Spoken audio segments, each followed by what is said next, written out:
इस चर्च का जो पास्टर है वो अपने आप को बहुत ही अनॉइंटेड समझता है। वो आराधना के दौरान कभी जमीन पर पैर भी नहीं रखता। लोगों को उनकी चेयर को हवा में ऊपर उठाकर रखना पड़ता है और जैसा कि आप वीडियो में देख भी पा रहे हैं, लोगों को काफ़ी मशक्क़त करनी पड़ती है पास्टर को हवा में उठाए रखने के लिए। तो बेसिकली हमेशा 6 लोग पास्टर को हवा में उठाए रखते हैं, तब ही पास्टर प्रचार करेगा। इस पास्टर का नाम पास्टर जोशुआ है और यह हवाबाज पास्टर के रूप में भी जाने जाते हैं क्योंकि ये हवा से ही प्रचार करते हैं। एक और बात, ये प्रचार से ज़्यादा भविष्यवाणी पर ध्यान देते हैं। प्रोफेसी सिर्फ भविष्यवाणियाँ ही करते हैं। और आप खुद देखिए पास्टर जोशुआ को और कमेंट्स में ज़रूर बताना कि क्या आपने कभी ऐसे पास्टर को पहले देखा है। Flying in the night because of you. Anybody hanging between the heaven and the earth. I hang between the heaven and the earth. I prophesy they shall die. They shall die. They shall die. They shall die. They shall die. Any wizard flying in the night, I, Joshua Talina, I fly. I jam them. I jam them. तो दोस्तों, आपको pastor Joshua कैसे लगे? क्या आपके आसपास के क्षेत्र में भी कुछ ऐसे हवाबाज पास्टर हैं जो ज़मीन पर पैर ही नहीं रखते, सिर्फ हवा से ही प्रचार करते हैं और हवा से ही भविष्यवाणियाँ करते हैं? कमेंट्स में ज़रूर बताना। दोस्तों, हमारी लिस्ट में 9वें नंबर पर है holy water church. Holy water church की एक बहुत ही बड़ी खासियत है और ख़ासियत यही है कि यहाँ के पासवान एक ग्लास से अपने मुंह में पानी डालते हैं और फिर उसी पानी का कुल्ला करके विश्वासियों के मुंह पर थूक देते हैं। और इस पानी को यह कहते हैं अनॉइंटेड वाटर, यानी कि अभिषिक्त पानी। और इनका कहना है कि इसी पानी से दुष्ट आत्माएं भाग जाती हैं, लोगों को छुटकारा मिलता है, इसी पानी से लोगों को आशीष मिलती है, नई जिंदगी मिलती है। आप खुद देखिए इस वीडियो क्लिप में। दोस्तों, शायद कोविड के टाइम में तो इस पास्टर की पूरी सेवा बंद ही हो गई होगी, क्योंकि थूकना तो दूर, कोविड के टाइम में मुंह खोलना ही काफ़ी मुश्किल था। और बाकी के समय में ये पास्टर ग्लास का पानी अपने मुंह में डालते हैं, उसका कुल्ला करके लोगों पर थूक देते हैं, उनके मुंह पर डालते हैं और कहते हैं कि इस पानी से, इस अभिषिक्त पानी से आपको आशीष मिलेगी।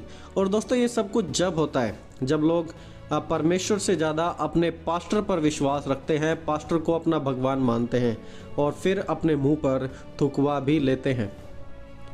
दोस्तों, क्या आपने कभी किसी ऐसे व्यक्ति को देखा है जो कभी आशीष के नाम पर अपने मुंह पर थुकवाते हैं? तो कमेंट्स में ज़रूर बताना। लेकिन यहाँ के पास्टर इस प्रकार का काम कर रहे हैं और लोग भी, आप देखिए वीडियो क्लिप में बिल्कुल क्लियरली दिख रहा है कि लोग उनसे अपने मुंह पर थुकवा रहे हैं सिर्फ और सिर्फ आशीष पाने के लिए। मसीहत कितनी नीचे गिर गई है, लोग चमत्कार के पीछे बिल्कुल पागल हो चुके हैं। दोस्तों, हमारी लिस्ट में 8वें नंबर पर है प्रोफेट बिजेंदर। प्रोफेट बिजेंदर के बारे में शायद ही इंडिया में कोई ऐसा व्यक्ति हो जो उन्हें ना जानता हो। ये प्रोफेसी करते हैं, मिरेकल मनी के द्वारा लोगों को फाइनेंशियली आशीषित भी करते हैं।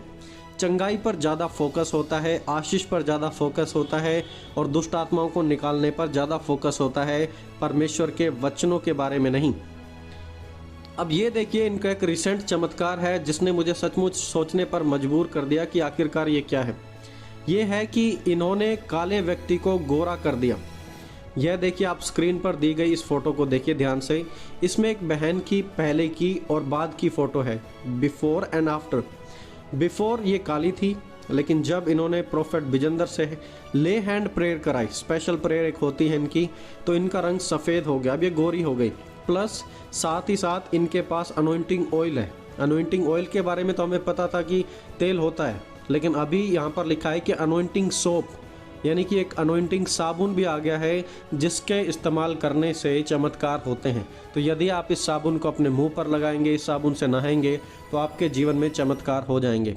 इस प्रकार की एडवर्टाइजमेंट की जा रही है। काले को गोरा किया जा रहा है अनॉइंटिंग सोप के द्वारा।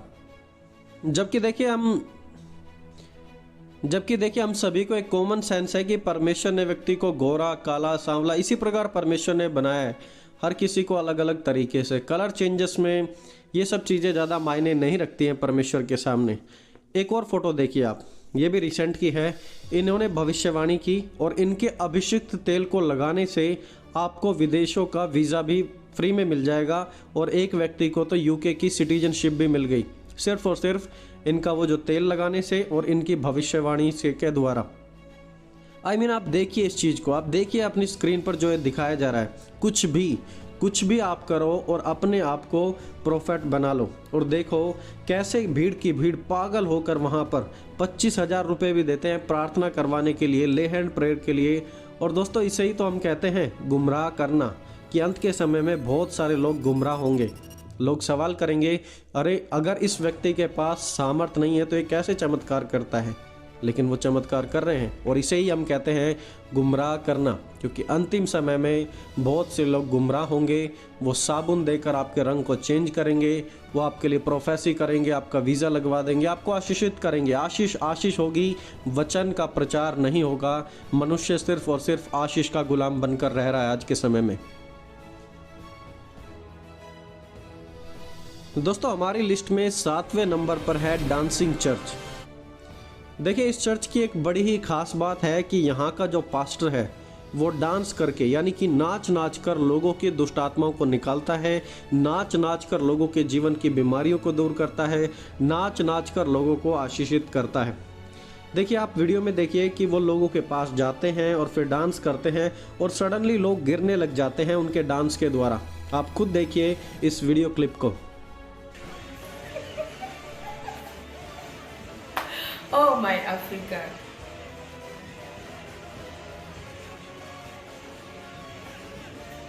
So these are the things I'm talking about. Like, I don't want you to come in here and start telling me, yes, that's miracle. This is even kind of better because it's all like comedy to me, but it's still a scam to me. It's like, I don't know how I can put it, but all I have to say, you these men of God, you have to think, if you cannot fear God, देखिए कैसी अजीबोगरीब हरकतें करते हैं ये लोग और जनता इनके पीछे पड़ी है। चर्च बिल्कुल फुल भरा हुआ है, लोग इन्हें फॉलो करने लग रहे हैं चमत्कार और आशीषों के लिए। जो लोग चमत्कार और आशीष के पीछे, पैसे के पीछे भागते हैं, वे लोग आज के समय में सबसे बड़े खतरे में हैं और सबसे पहले वही लोग बहकाए जाएंगे और भटकाए जाएंगे। और ये सब कुछ कैसे होगा वो हम इस वीडियो के एंड में, यानी कि लास्ट भाग में हम इसके बारे में डिटेल में थोड़ी बात करेंगे। दोस्तों हमारी लिस्ट में 6ठे नंबर पर है the redeemed church. Redeemed church नाम तो बहुत ही अच्छा लगता है लेकिन काम बहुत ही बेकार है। इस चर्च में पास्टर जिस कुर्सी पर बैठता है उसी कुर्सी की आराधना की जाती है। एक्चुअली इन लोगों का मानना है कि क्योंकि पास्टर इस कुर्सी पर रोजाना बैठते हैं तो यह कुर्सी आशीषित हो गई है और इसलिए सभी लोग आकर इस कुर्सी के सामने दंडवत करते हैं, झुकते हैं, इसे टच करते हैं, चूमते हैं और अपनी दुआओं को ऑफर करते हैं इस कुर्सी के सामने। दोस्तों इसकी एक HD क्लिप तो मैंने खूब ढूंढी लेकिन मिली नहीं, लेकिन ये एक ओल्ड क्लिप मिली है जो आप अपनी स्क्रीन पर देख सकते हैं। इसे आप देखिए कैसे एक के बाद एक लोग आकर उस चेयर को टच कर रहे हैं और उससे आशीष पाने के लिए दुआ प्रार्थना कर रहे हैं। दोस्तों क्या यह सब कुछ देखकर आप शॉक्ड नहीं हुए? क्या आपको आश्चर्य नहीं लग रहा है कि कितने बेकार तरीके से लोगों को भरमाया जा रहा है, लोगों को फंसाया जा रहा है? और ये गलती इन पासवानों की नहीं बल्कि लोगों की है, क्योंकि लोग अपने पास्टर को अपना भगवान मानते हैं, वचन पढ़ते ही नहीं और सिर्फ यीशु मसीह को एक आशीष देने वाली मशीन के रूप में समझते हैं कि यीशु के पास जाऊंगा तो मेरी मनोकामना पूरी हो जाएंगी, आशीष मिल जाएगी, पैसा आ जाएगा, मैं अमीर हो जाऊंगा। दोस्तों और भी ऐसे प्रचारक हैं, ऐसे पास्टर हैं जो आशीष के नाम पर इतनी गिरी हुई हरकत करते हैं कि मैं आपको वीडियो क्लिप में दिखा भी नहीं सकता, क्योंकि अगर दिखा दी तो मसीहत पूरी की पूरी बदनाम हो जाएगी। और इसके बारे में हम आने वाले पार्ट 3 में और भी ज़्यादा गहराई से डिस्कस करेंगे। तो आप मुझे कमेंट्स में ज़रूर बताएं कि क्या हमें इस वीडियो सीरीज का पार्ट 3 भी बनाना चाहिए या फिर नहीं बनाना चाहिए। दोस्तों मत्ती 7 अध्याय में प्रभु यीशु ने हम सभी के लिए एक चेतावनी दी है और वो चेतावनी बड़ी ही स्ट्रॉन्ग है। वहाँ पर इस प्रकार लिखा हुआ है, जो मुझसे हे प्रभु कहता है उनमें से हर एक स्वर्ग के राज्य में प्रवेश ना करेगा, परंतु वही जो मेरे स्वर्गीय पिता की इच्छा पर चलता है।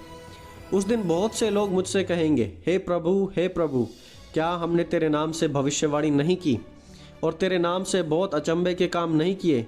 क्या तेरे नाम से दुष्ट आत्माओं को नहीं निकाला? तब मैं उनसे खुलकर कह दूंगा, मैंने तुमको कभी नहीं जाना। हे कुकर्म करने वालों, मेरे पास से चले जाओ। देखिए यहाँ पर लिखा है कि उस समय लोग यीशु के पास आकर कहेंगे कि क्या मैंने तेरे नाम से भविष्यवाणी नहीं की? और यीशु का रिस्पॉन्स होगा कि मैं तुम्हें नहीं जानता। इसका मतलब है कि हर एक भविष्यवाणी करने वाला परमेश्वर की नज़र में सही नहीं है। कुछ लोग कहेंगे कि क्या हमने तेरे नाम से दुष्ट आत्माओं को नहीं निकाला? और प्रभु यीशु उन्हें कहेंगे, हे फेथ हीलर, ए हीलिंग करने वाले, यीशु उन्हें कहेंगे, गेट लॉस्ट, मैं तुम्हें कभी नहीं जानता।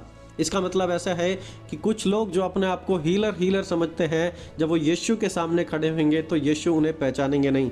और कुछ लोग कहेंगे, हमने तो आपके नाम से आश्चर्य कर्म किए, और यीशु उन्हें कहेंगे, गेट लॉस्ट, मैं तुम्हें भी नहीं जानता। और तब देखिए यीशु ने उन्हें क्या कहा, और तब यीशु कहते हैं कि मैं उनसे खुलकर कह दूंगा, मैंने तुमको कभी नहीं जाना। हे कुकर्म करने वालों, यानी कि घे गलत काम करने वालों, मेरे पास से चले जाओ। दोस्तों अब यहाँ पर हमारे लिए ध्यान देने योग्य बात है। देखिए यीशु मसीह के पास भविष्यवाणी करने वाले, दुष्ट आत्मा निकालने वाले जाएंगे, और बड़े बड़े काम दिखाने वाले भी यीशु के सामने खड़े होंगे, और यीशु उन्हें शाबाशी नहीं देंगे, बल्कि यीशु कहते हैं कि तुम गलत काम करने वाले हो, तुम कुकर्मी हो। प्रोफेट्स, हीलर, मिरेकल वर्कर्स थे आपके लिए, लेकिन जो लोग यीशु के पीछे भागते हैं उनके लिए तो ये सिर्फ और सिर्फ एक चेतावनी है। ये बहुत ही बड़ी बात है, क्योंकि दुनिया में हम लोग सिर्फ प्रोफेट के पीछे भाग रहे हैं, हीलर के पीछे भाग रहे हैं, ब्लेसिंग देने वाले के पीछे भाग रहे हैं, और ये कोई बुरे काम नहीं है। लेकिन जब ये परमेश्वर के सामने खड़े होंगे तो परमेश्वर कह देते हैं कि ना मैं भविष्यवाणी करने वाले को, ना दुष्ट आत्मा वाले को मैं जानता हूँ। हे कुकर्मियों, मेरे सामने से दूर हो जाओ। इन लोगों के पीछे हम भाग रहे हैं, और परमेश्वर कहेंगे कि मैं तो इन्हें जानता भी नहीं। और फिर ध्यान दीजिए, फिर प्रभु यीशु मसीह ने क्या कहा, एक और बात कही। यीशु ने कहा, स्वर्ग में सिर्फ वो ही प्रवेश करेगा, वही जो मेरे स्वर्गीय पिता की इच्छा को पूरा करता है। 21वें आयत में लिखा है, जो मुझसे हे प्रभु कहता है, उनमें से हर एक स्वर्ग के राज्य में प्रवेश न करेगा, परंतु वही जो मेरे स्वर्गीय पिता की इच्छा पर चलता है। तो जो भी परमेश्वर की इच्छा को पूरा करता है वही परमेश्वर के राज्य का अधिकारी ठहरेगा। अब सवाल यह उठता है कि परमेश्वर की इच्छा क्या है। दोस्तों इस वचन से हम सीखते हैं कि भविष्यवाणियाँ परमेश्वर की इच्छा नहीं है, दुष्ट आत्मा निकालना यह भी इच्छा नहीं है परमेश्वर की, बड़े बड़े काम करना यह भी परमेश्वर की इच्छा नहीं है। हालांकि ये सब चीज़ें होती हैं, लेकिन यह परमेश्वर की इकलौती इच्छा नहीं है। परमेश्वर की सबसे बड़ी जो इच्छा है वो प्रभु यीशु ने हमें बताई स्वर्ग में जाने से पहले। प्रभु यीशु ने कहा, यीशु ने उनके पास आकर कहा, स्वर्ग और पृथ्वी का सारा अधिकार मुझे दिया गया है, इसलिए तुम जाकर सब जातियों के लोगों को चेला बनाओ और उन्हें पिता, पुत्र और पवित्र आत्मा के नाम से बपतिस्मा दो, और उन्हें सब बातें जो मैंने तुम्हें आज्ञा दी हैं मानना सिखाओ, और देखो मैं जगत के अंत तक सदैव तुम्हारे साथ हूँ।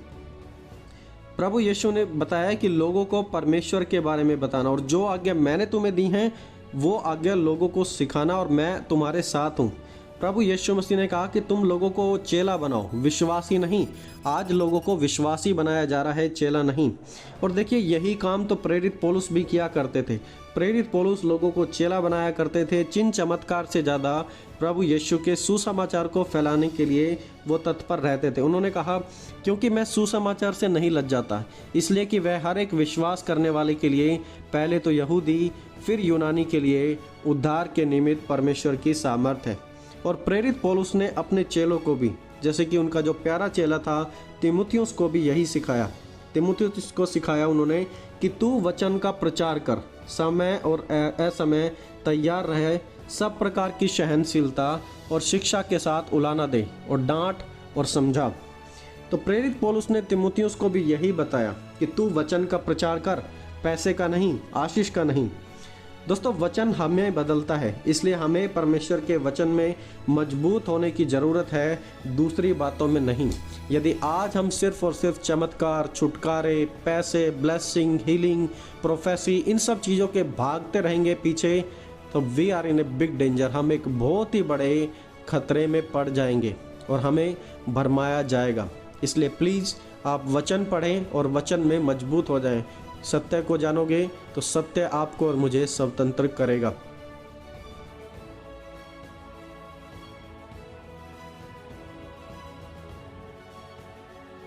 दोस्तों आने वाले समय में इस वीडियो का पार्ट 3 भी जल्दी आने वाला है, तो आप हमारे चैनल को जरूर सब्सक्राइब करें। अगर आपने अभी तक पार्ट 1 नहीं देखा है तो उसकी लिंक भी आपको नीचे मिल जाएगी।